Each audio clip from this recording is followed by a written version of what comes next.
Bueno, ¿y esto para qué? Porque las energías, los potenciales vectoriales están relacionados con la energía que tienen los campos eléctrico y magnético en el espacio.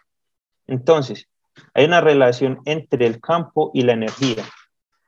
Vamos, por ejemplo, al caso de los capacitores y los inductores. Para poder establecer un campo eléctrico en el interior de un capacitor, es necesario proporcionarle energía a partir de una diferencia de potencial en un circuito eléctrico, ¿cierto? Nosotros cargamos el capacitor porque le ponemos una pila y entonces la corriente empieza a circular a través del circuito. Hay una carga eléctrica que se acumula en las placas del capacitor y ese capacitor lo que empieza a hacer es que empieza a almacenar energía, empieza a poner, a poner un campo eléctrico en el interior que está definido por esa diferencia de carga entre las placas y esa se convierte en una energía. Luego el fenómeno que nosotros observamos es que cuando desconectamos la fuente, la batería, ese capacitor queda cargado.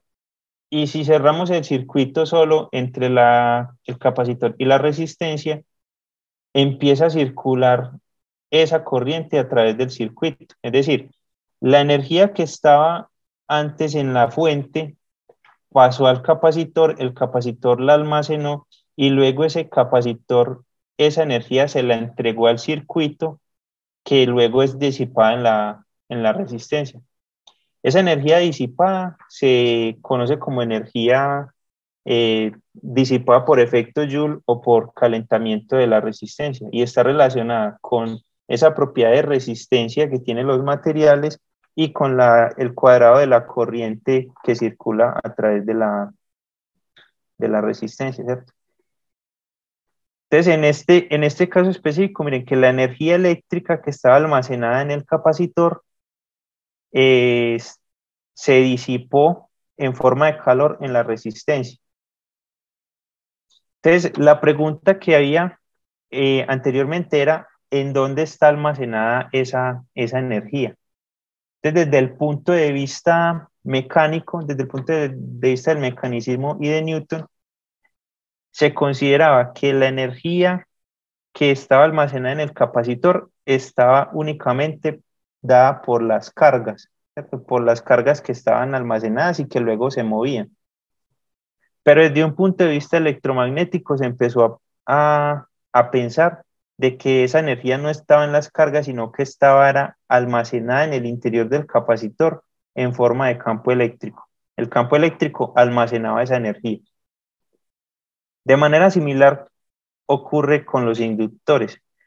Cuando, cuando se hace circular una corriente a través del inductor, este inductor empieza digamos que a generar un campo magnético en su interior que va a retener energía.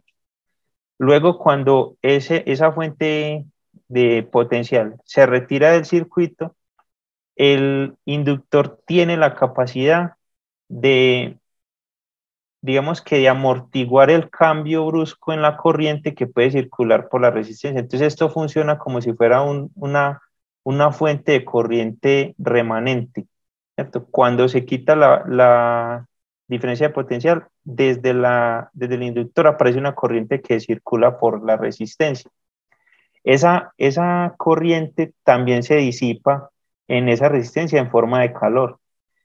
Entonces, de manera similar, desde el punto de vista del mecanicismo de Newton, se creía que esa energía que tenía almacenada el inductor está relacionada con la corriente que, que producía el inductor y con la capacidad o con la inductancia que tenía ese inductor.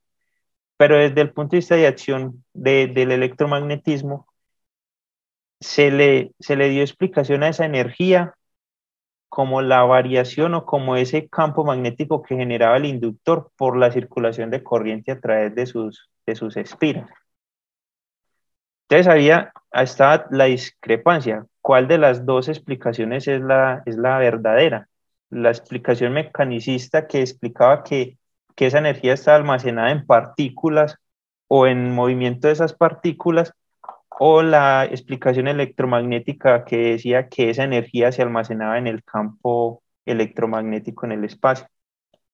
Entonces resulta que esa discrepancia o ese problema lo resolvió Hertz cuando implementó el experimento de la radiación electromagnética o de la antena, un experimento que nos van a mostrar en la próxima clase. Entonces, este señor lo que hizo es crear una antena que radiaba energía electromagnética a través del espacio. Entonces, él lo que hizo fue que construyó un par de antenas, una antena a la cual le ponía el transmisor, o sea, la fuente de la onda. Esa onda, esa energía llegaba hasta la antena y de cierta manera esa energía llegaba hasta otra antena que era la antena receptora. Entonces él decía, bueno, aquí hay una transmisión de energía.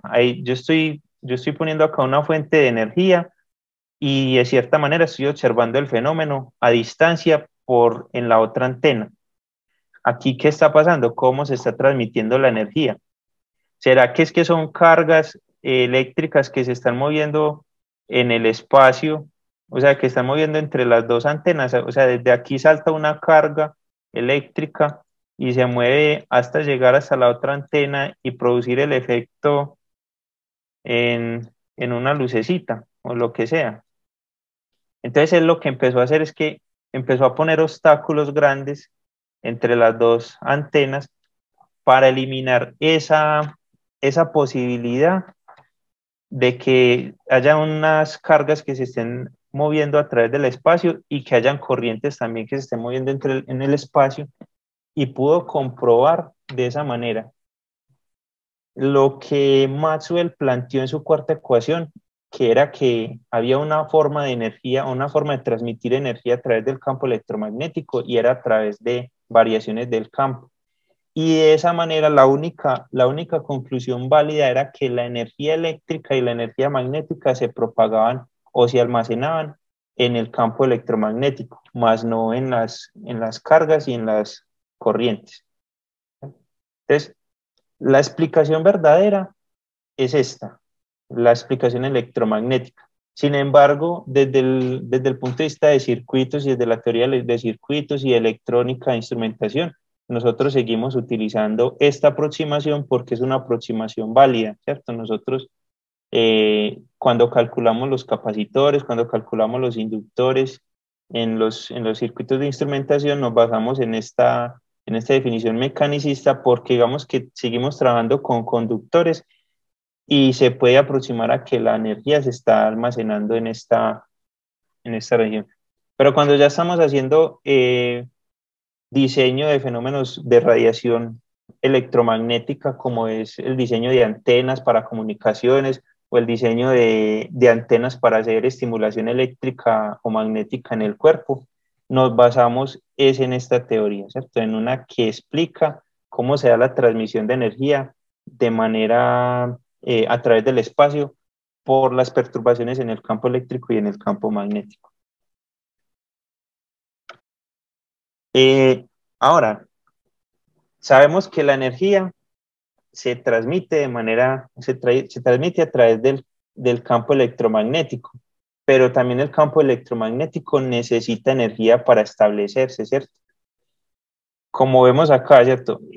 Acá se pone una fuente de campo electromagnético, ¿cierto? Una fuente de voltaje que produce corriente en los conductores, y esa corriente se transforma en una radiación electromagnética que luego llega a la otra antena y se convierte en una corriente de conducción, ¿cierto? Entonces miren que ahí, en las diferentes etapas de ese proceso, la energía se está transformando y digamos que está generando en una parte.